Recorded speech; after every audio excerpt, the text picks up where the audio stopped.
नमस्कार, मैं शिव गोविंद द्विवेदी आप सभी का अपने YouTube चैनल पर हार्दिक स्वागत करता हूं और आशा करता हूं कि आप लोग स्वस्थ होंगे, अच्छे से होंगे। जो पानी से नहाएगा वो लिबास बदलेगा, जो पसीने से नहाएगा वो इतिहास बदलेगा। आइए बढ़ते हैं आज की क्लास में। आज की क्लास में हम लोग जो नंबर सिस्टम था, ठीक है, नंबर सिस्टम के एक एक वीडियो करके हम लोगों ने लगभग पूरा ज्ञान ले लिया जितना मैटर होता है। थोड़ा बहुत बचा होगा वो हम क्वेश्चन प्रैक्टिस के माध्यम से करेंगे, ठीक है, प्रैक्टिस के माध्यम से करेंगे। और प्रैक्टिस हम ऐसी करेंगे कि भैया सभी प्रतियोगी परीक्षाओं में आए हुए क्वेश्चन होंगे, बहुत मजा आपको आएगा, ठीक है। आप अगर ऐसे क्वेश्चनों को कर पाते हैं तो आप अच्छे से अच्छे आप हर प्रतियोगी परीक्षाओं में सफलता प्राप्त करेंगे और आप अच्छा कर पाएंगे, पूरी गारंटी है, ठीक है। तो आपको अच्छे से पढ़ना है, बिल्कुल ईमानदारी के साथ प्रयास करना है। आइए बढ़ते हैं, एक एक क्वेश्चन पे हम लोग नजर टिकाते हैं और करने का प्रयास करते हैं, ठीक है। आइए बढ़ते हैं पहले क्वेश्चन। पहला हमारा प्यारा सा क्वेश्चन है, कहता है कि बताओ, पहला क्वेश्चन कहता है कि भैया बताओ निम्न में कौन सा सह अभाज्य है, कौन सा सह अभाज्य, कौन सा सह अभाज्य है। Option A, B, C, D. 156, 126, 23, 92, 24, 351, 18, 35। अब भैया ये क्वेश्चन आपके सामने पहला क्वेश्चन आया। अब आप एक बात विचार करें, बोले क्या विचार किया जाए। विचार ये किया जाए कि भैया ये हमारे सामने क्वेश्चन तो आया, लेकिन क्या हमने इस टाइप के क्वेश्चन पढ़े हैं। बोले जी सर पढ़े हैं, हमने जब पहली क्लास की थी, ठीक है, पहली क्लास की थी जब हम लोगों ने संख्याओं के बारे में अध्ययन किया था, तो इस नाम की कोई चीज आई थी कि नहीं आई थी। बोले बिल्कुल आई थी। सहअभाज्य, सहअभाज्य मतलब को प्राइम। सहअभाज्य संख्याएं कौन सी संख्याएं होती हैं, ऐसी संख्याओं का जोड़ा जिनमें कॉमन फैक्टर 1 के अलावा कुछ भी नहीं होता है, वो हमारे संख्याएं कौन सी कहलाती हैं, सहअभाज्य संख्याएं कहलाती हैं। तो हम देखेंगे कि कौन सी ऐसी दो संख्याओं का जोड़ा है इनमें से A B C D option में से, जिनमें केवल एक कॉमन हो सकता है दोनों में से और कुछ कॉमन नहीं हो सकता। तो आइए देखते हैं हम लोग। अब जैसे हमको 156 और 126 दिख रहा है, इसमें हमको दो कॉमन तो ऐसे ही दिख रहा है, दोनों जगह 6 है, यानी दो कॉमन होगा, तो ये तो हो नहीं सकता, ठीक है। अब हम लोग 23 और 92 में आए, 23 और 92 में आए तो 23, इसमें तो 23 चौको 92 होता है, ठीक है, और 23 से कम 23, तो 23 भी कॉमन है, तो ये भैया नहीं हो सकता है। 24 और 351, 24 हमारा 3 से विभाजित है और 5 3 8 1 9, ये भी 3 से विभाजित है, तो ये नहीं हो सकता, ये बिल्कुल हो जाएगा। भैया 18 और 35 आप ध्यान से देखो, 18 को हम लिखेंगे तो कितना हो जाएगा, 9 दूनी 18 हो जाएगा, और 35 को लिखेंगे तो 7 पना 35 हो जाएगा। इसमें कुछ भी कॉमन नहीं है, केवल और केवल एक कॉमन है, तो हमारा राइट आंसर क्या हो जाएगा, डी आपका राइट आंसर हो जाएगा। ये बात आपको ध्यान रखना, क्लियर। अब हम दूसरे क्वेश्चन पे चर्चा करें। दूसरा क्वेश्चन है हमारा, निम्न में कौन सी संख्या, छोटे छोटे क्वेश्चन से शुरुआत करेंगे, बहुत मजा आएगा। कौन सी संख्या रूढ़ संख्या है।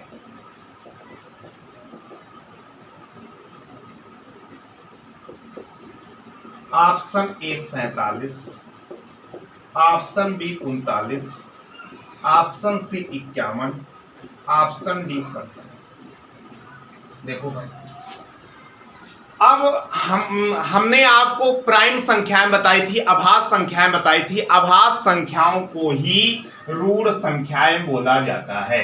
किसको, अभाज्य संख्याओं को ही रूढ़ संख्याएं बोला जाता है, रूढ़ संख्याएं, ठीक है। अभाज्य यानी प्राइम नंबर को हम क्या बोलते हैं, रूढ़ संख्याएं बोलते हैं, रूढ़ ढ संख्याएं बोलते हैं। ठीक है, ये शब्द भैया किसके लिए आता है? अभाज्य संख्याओं के लिए आता है, प्राइम के लिए आता है। तो हम लोग बस वही करेंगे। तो हम लोग देख पाते हैं कि भैया क्या 27 हमारा अभाज्य संख्या की डिफिनीशन क्या होती है? जो एक से विभाजित हो और स्वयं से विभाजित हो वो अभाज्य संख्या होती है। भैया एक एक पॉइंट आपको ध्यान रखना, ठीक है, जितनी चीजें हो गई हैं सब प्रैक्टिस में आपको रिवाइज करना पड़ेगा, तब आप क्वेश्चन कर पाते हैं। ठीक है, तो 27 आपका प्राइम हो नहीं सकता क्योंकि 3 से भी विभाजित हो जाएगा। 51 हमारा 17 से विभाजित है तो ये हो नहीं सकता। 39 हमारा 13 से विभाजित है, ये हो नहीं सकता। 47 हमारा 1 से और 47 से ही विभाज्य होता है, इस वजह से हमारा राइट आंसर क्या हो जाएगा? 47 हो जाएगा। इस बात को भी आपको ध्यान रखना है। ठीक है, ये बात आप ध्यान रखें। आइए आगे बढ़ते हैं हम लोग तीसरा क्वेश्चन हम लोग करेंगे बड़ी ईमानदारी के साथ, बहुत अच्छे से हम लोग करने वाले हैं। ठीक है, आइए बढ़ते हैं हम लोग तीसरे क्वेश्चन। तीसरा क्वेश्चन कहता है, तीसरा क्वेश्चन है हमारा कि 3√16 एक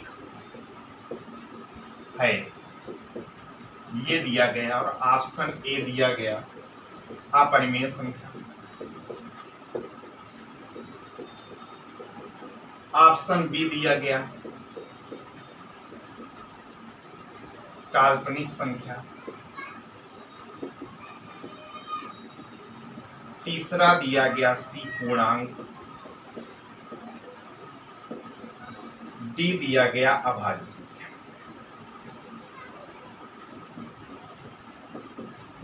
अब भैया इसको ध्यान से समझिए, ये आपको क्वेश्चन दिया गया, ठीक है, 3√16 दिया गया तो 3 इंटू √16 को हम 16 रूट से बाहर निकालेंगे तो क्या आएगा? 4, 4 तिहाई 12। ठीक है, 4 तिहाई 12 क्या हमारी अपरिमेय संख्या? अपरिमेय संख्या क्या कहती है? जिससे हम P/Q के रूप में न लिख पाए, तो हम तो इसको P/Q के रूप में लिख पाते हैं क्योंकि सबके बटे में 1 होता है, तो ये भैया होगा नहीं। ठीक है, काल्पनिक संख्या इमेजिनरी नंबर क्या होता है? जब हमको रूट के अंदर -1 दिख जाए, यानी रूट के अंदर अगर माइनस का केस दिख जाता है वो इमेजिनरी नंबर के अंतर्गत आता है, तो ये ऐसा केस है नहीं, तो ये होगा नहीं। पूर्णांक, पूर्णांक हमारा क्या होता है कि भैया जब हम पूर्ण संख्याओं की श्रेणी में निगेटिव चार्ज वाली संख्याएं भी ले लेते हैं वो हमारे पूर्णांक हो जाते हैं। पूर्णांक क्या होते हैं? माइनस इन्फिनाइट से प्लस इन्फिनाइट तक, यानी माइनस अनंत से प्लस अनंत तक होता है कि नहीं होता है? तो भैया ये हमारा इसके अंतर्गत, पूर्णांक के अंतर्गत चला जाएगा, क्योंकि 12 है तो ये भैया 1 2 3 4 5 6 7 8 9 10 11 12 इसके अंतर्गत आ जाएगा, तो ये क्या हो गया? पूर्णांक। अभाज्य संख्या होगा नहीं, तो क्या आंसर हो जाएगा? सी हो जाएगा, पूर्णांक। ठीक है, ऐसे बात आपको ध्यान रखनी है। आगे बढ़ते हैं हम लोग, आगे बात करते हैं चौथा क्वेश्चन। चौथा कहता है संख्या, इसके ऑप्शन नहीं देंगे, संख्या 13 24 68 में 3 के अंकित मान, 3 के अंकित मान व स्थानीय मान का योग कितना है? 3 के अंकित मान व स्थानीय मान का योग कितना है? अब भैया देखो 13 24 68 लिखा है, हमको 3 का स्थानीय मान निकालना है, तो इकाई, दहाई, सैकड़ा, हजार, 10,000, यानी यहाँ क्या वैल्यू आ जाएगी? 30,000। एक बात ध्यान रखना, हमारा स्थानीय मान क्या होता है? जो अंक की स्थिति को दर्शाता है कि वो इस समय पे किस स्थिति पर है। ठीक है, और जो अंकित मान होता है वो स्वयं की वैल्यू होती है, वो ये बताता है कि इसका स्वयं का मान कितना है। ठीक है, तो इसका इकाई, दहाई, सैकड़ा, हजार, 10,000, यानी इसकी वैल्यू यहाँ पे 30,000 है स्थानीय मान के हिसाब से। और अंकित मान इसका क्या है? 3 है। कहता है इनका योग निकालो, योग कर लेंगे 3, ये आपका आंसर। ठीक है, ये आपका राइट आंसर हो जाएगा। ये आपको बात ध्यान रखनी। एक और छोटा सा क्वेश्चन है, 5वां नंबर, कहता है 12.2543 में अंक 3 का स्थानीय। मजाक में न लेना, इसको बहुत ध्यान से समझना, बहुत ध्यान से समझना भाई। ये हमारे पास क्वेश्चन दिया गया कि 12.2543 अंक 3 का स्थानीय मान क्या होगा। तो अंक 3 कहाँ है? ये है अंक 3। अब ध्यान देना, जब दशमलव लगा हो, 2 का अगर हम स्थानीय मान दशमलव के पहले वाले का निकालते तो 2 गुणा 10 की पावर 0 यानी 2 गुणा 1 बराबर 2 हो जाता। 1 का निकालते तो 1 गुणा 10 की पावर 1 यानी 1 गुणा 10 बराबर 20 हो जाता। लेकिन हम जब दशमलव के तुरंत बाद वाला निकालते हैं तो 2 गुणा 10 की पावर -1, 5 गुणा 10 की पावर -2, मतलब 10 की पावर -1 से स्टार्ट करते हैं। तो यहाँ पे 10 की पावर -1, -2, -3, -4, 10 की पावर -4 का गुणा हो जाएगा किसमें? 3 में, बराबर 3 गुणा 10 की पावर -4 है। कभी आपने देखा होगा a की पावर -n है, तो इसको हम 1/a की पावर n लिख देते हैं। बोले बिल्कुल लिख देते हैं।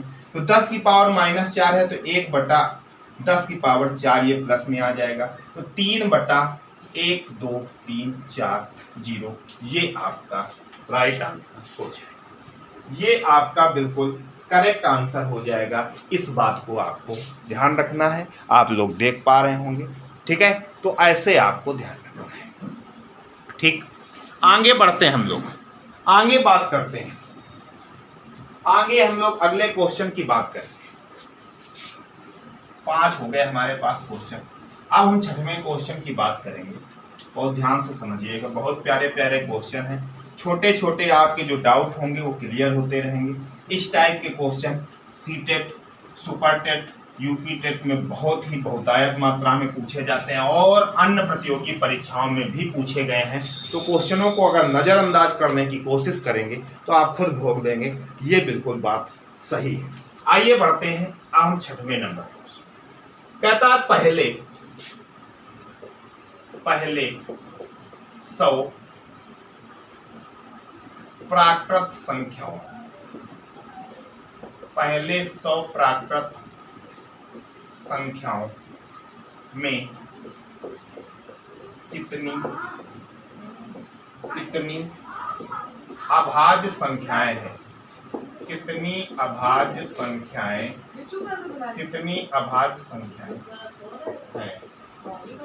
Option A 25, option B 24, option C 27, option D 26। ठीक है, अब देखो, इसको ध्यान से देखो। उसने बोला कि पहले 100 प्राकृत संख्याओं में कितनी अभाज्य संख्याएं होंगी। पहले 100 प्राकृतिक संख्याओं में कितनी अभाज्य संख्याएं होंगी, ये आपको बताना है। ठीक है, जब ये आपको बताना है तो आप ध्यान से समझेंगे कि भैया जब हम लोगों ने अभाज्य संख्याएं पढ़ी थी, क्या पढ़ा था? जब हम लोगों ने अभाज्य संख्याएं पढ़ी थी, प्राइम नंबर पढ़ा था, तब हम लोगों ने 10 अंकों का मोबाइल नंबर याद कर रखा था। ठीक है, उस मोबाइल नंबर को अगर आप याद किए होंगे तो 1 से 100 तक की अभाज्य संख्याएं पूछ ले, 1 से 50 तक की पूछ ले, 1 से 70 तक की पूछ ले, 1 से 65 तक की पूछ ले। अब बोलेंगे सर क्या 100 से ऊपर नहीं पूछेगा? 100 से आपकी परीक्षाओं में 100 से ऊपर कदापि नहीं पूछेगा, क्योंकि इसका कोई लॉजिक नहीं होता। लॉजिक ना होने के कारण ये ऐसे पूछता है, तो फैकल्टी क्या करते हैं, याद करा देते हैं कि भैया 1 से 25 तक ऐसा याद रखना, 1 से 50 तक इतना याद रखना, 1 से 100 तक इतना याद रखना। लेकिन मैं उस याद करने पे फोकस कम देकर ये 10 अंकों का मोबाइल नंबर याद करा देता हूं। क्यों? क्योंकि अगर आपसे कभी 1 से 65 तक पूछ लिया जाए तो इस नंबर की सहायता से आप बता पाएं, 1 से 75 तक पूछ लिया जाए तो बता पाएं, 1 से 25 तक पूछ लिया जाए, 1 से 35 तक पूछ लिया जाए, 1 से 42 तक पूछ लिया जाए, तब आप बता पाने में सक्षम हो पाएंगे। तो वो मोबाइल नंबर कौन सा है, वो आपको याद रखना था। 44 22 32 23 21। कैसे याद रखना था? 44 आपको याद रखना था, इसका आधा 22, फिर 32 याद रखना था, फिर 2 कम 32 के बाद इसका उल्टा 23, और 23 से 2 कम आपको 21 याद रखना था। इसमें क्या होता है, 1 से 10 तक हम जब लिखते हैं तो हमें 4 अभाज्य संख्याएं मिलती हैं। 11 से 20 तक संख्याएं लिखते हैं तो 4 अभाज्य संख्याएं मिलती हैं। जब हम 21 से 30 तक लिखते हैं तो हमें 2 अभाज्य संख्याएं मिलती हैं। 31 से 40 में हमको 2 अभाज्य संख्याएं मिलती हैं। 41 से 50 में हमको 3 अभाज्य संख्याएं मिलती हैं। 51 से 60 में हमको 2 अभाज्य संख्याएं मिलती हैं। 61 से 70 में हमको 2 अभाज्य संख्याएं मिलती हैं। 71 से 80 में हमको 3 अभाज्य संख्याएं मिलती हैं। 81 से 90 में हमको 2 अभाज्य संख्याएं मिलती हैं। 91 से 100 में हमको 1 अभाज्य संख्या मिलती है। तो उसने बोला पहले 100 प्राकृत संख्या तो सबको जोड़ दो, क्योंकि 1 से 100 तक यहां तक पहुंच जाएगा। तो 4 4 8 2 10 2 12 12 3 15 2 17 17 2 19 19 3 22 22 2 24 24 1 25। तो कितना हो जाएगा? 25 आपका राइट आंसर हो जाएगा। ऐसे इन क्वेश्चनों को आप कर पाने में सक्षम हो पाएंगे और अच्छे से कर पाएंगे, ये मैं दावे के साथ कह सकता हूं। आइए आगे बढ़ते हैं। अब हम लोग अगले क्वेश्चन पे बढ़ेंगे, 7वें नंबर क्वेश्चन पे बढ़ेंगे। ठीक है, आइए बढ़ते हैं आगे। एक बहुत प्यारा क्वेश्चन है, वो मैं आपके सामने डिस्कस करने का प्रयास करूंगा। 7 नंबर क्वेश्चन है, बहुत प्यारा चुनिंदा क्वेश्चन आपके सामने मैं डिस्कस कर रहा हूं, जिनकी आवश्यकता पड़ती है और जो पूछे जाते हैं। कौन सी संख्या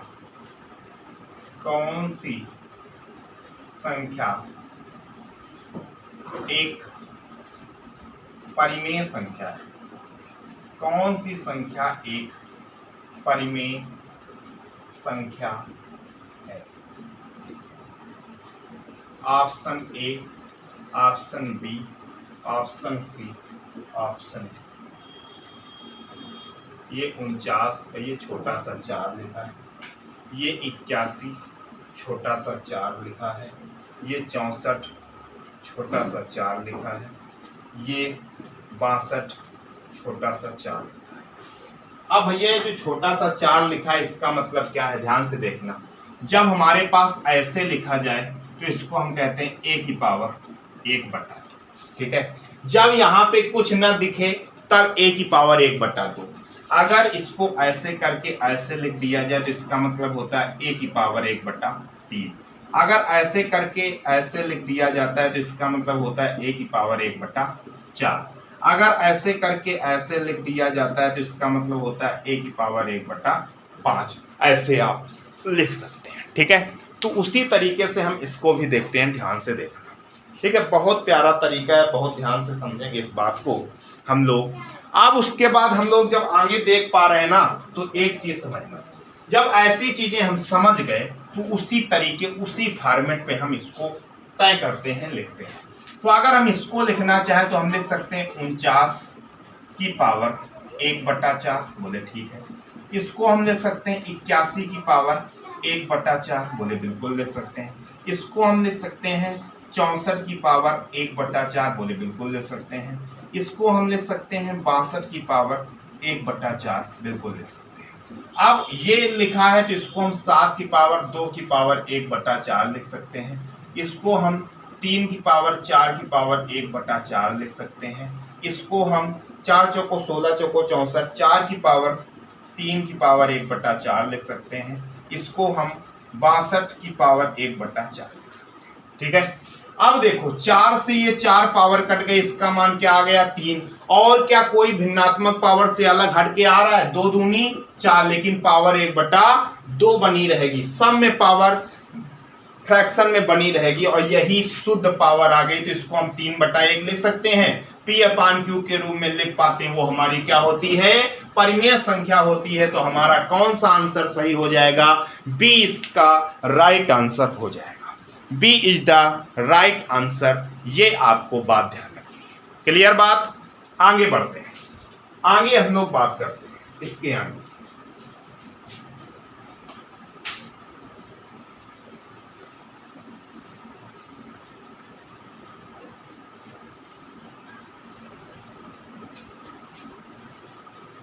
आगे बात करता है, आगे बात करेगा 8वें नंबर पे। 8वां नंबर कहता है कि भैया संख्या 5 4 3 2 स्टार 7 9 से पूर्णतया डिविजिबल है तो स्टार की वैल्यू क्या है, ठीक है, ये जानना चाहता है। फिर उसके बाद एक क्वेश्चन और ले लेते हैं, वो 9 नंबर क्वेश्चन कहता है कि भैया संख्या 4 5 1 स्टार 6 0 3 9 से पूर्णतया विभाजित है तो स्टार की वैल्यू क्या है।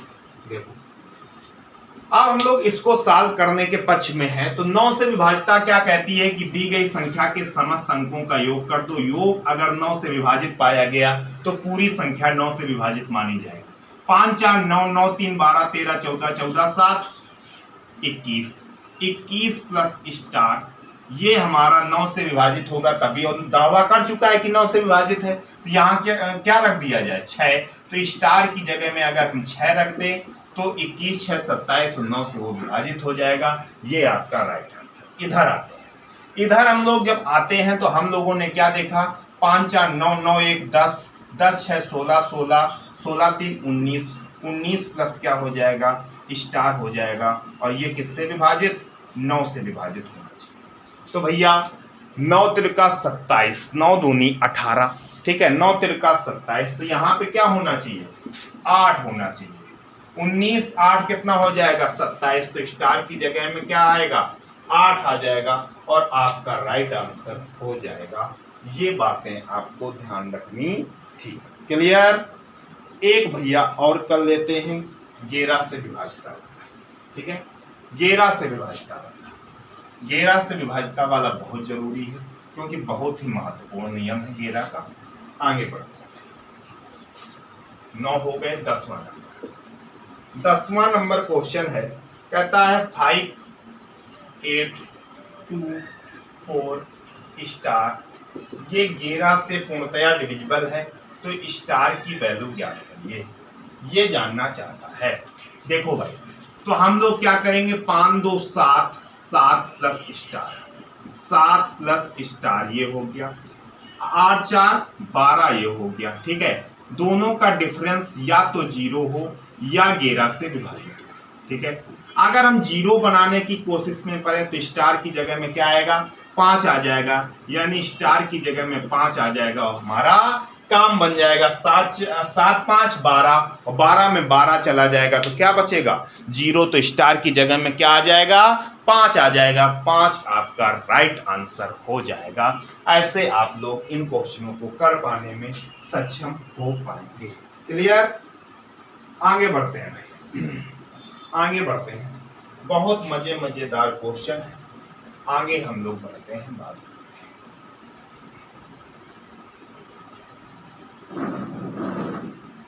एक क्वेश्चन कहता है 11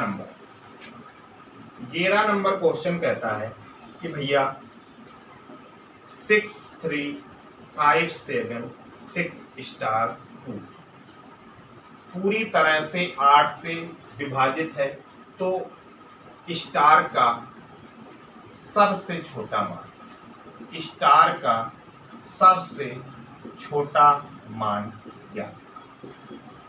ध्यान से देखना, ध्यान से एक बात देखना। बोले क्या, हम लोगों ने जब आपसे विभाजिता डिस्कस की थी, डिविजिबिलिटी रूल पढ़े थे, तब हम लोगों ने कहा था कि 8 की विभाजिता का नियम ये होता है कि लास्ट के हम 3 डिजिट पे फोकस करते हैं, ठीक है।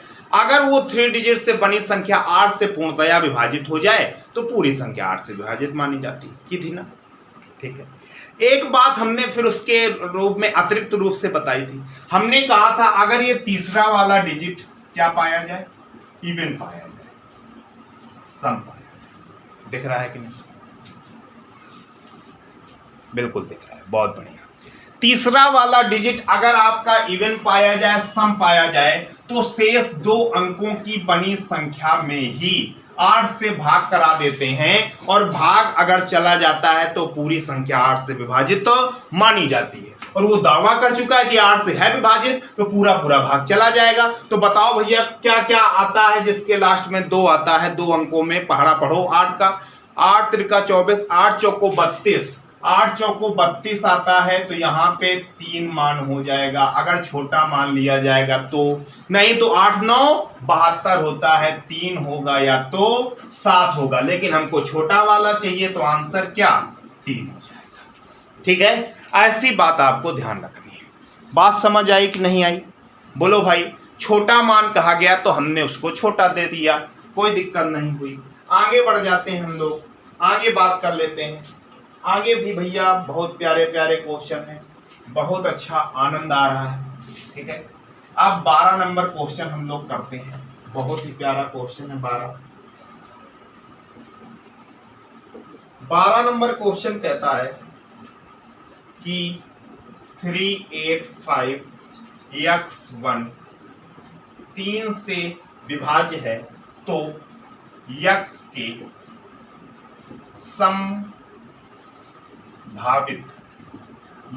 के संभावित मानों का योग,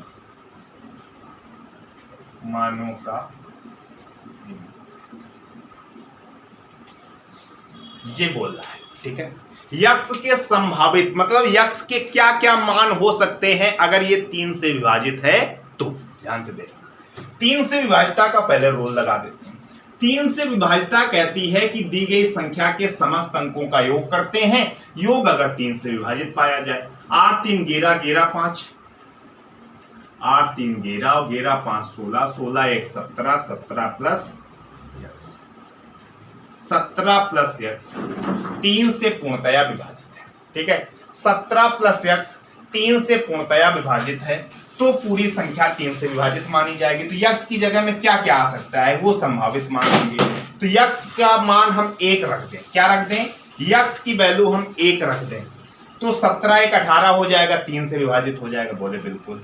यक्स की वैल्यू अगर हम 4 रख दें तो 17 4 21 हो जाएगा, 3 से विभाजित हो जाएगा। बोले बिल्कुल। अगर हम यक्स की जगह पे 7 रख दें तो 17 7 24 हो जाएगा, 24 3 से विभाजित। बोले बिल्कुल। यक्स की वैल्यू अगर हम 10 रख दें तो 10 17 27, लेकिन ये 2 अंकों का हो जाएगा तो इसको लेंगे नहीं। तो यक्स के संभावित मान कितने हो गए, 3। कौन कौन, 1 4 7, तो 7 4 11 1 12, इनका योग कितना हो जाएगा, इनका योग हो जाएगा 1 + 4 + 7, तो 7 4 11 1 12। ये आपका राइट आंसर हो जाएगा कि नहीं हो जाएगा, ये आपका राइट आंसर हो जाएगा। मुझे ऐसा प्रतीत होता है कि आपको अच्छा लग रहा होगा, मजा आ रही। ठीक है, आइए आगे बढ़ते हैं। आगे हम लोग बात करते हैं।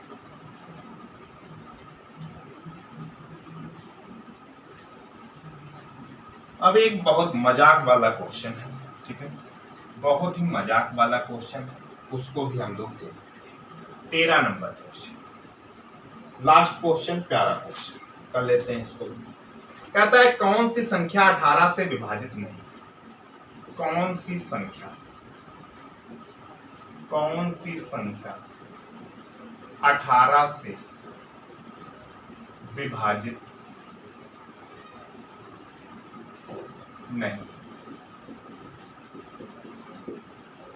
Option A, option B, option C, option D.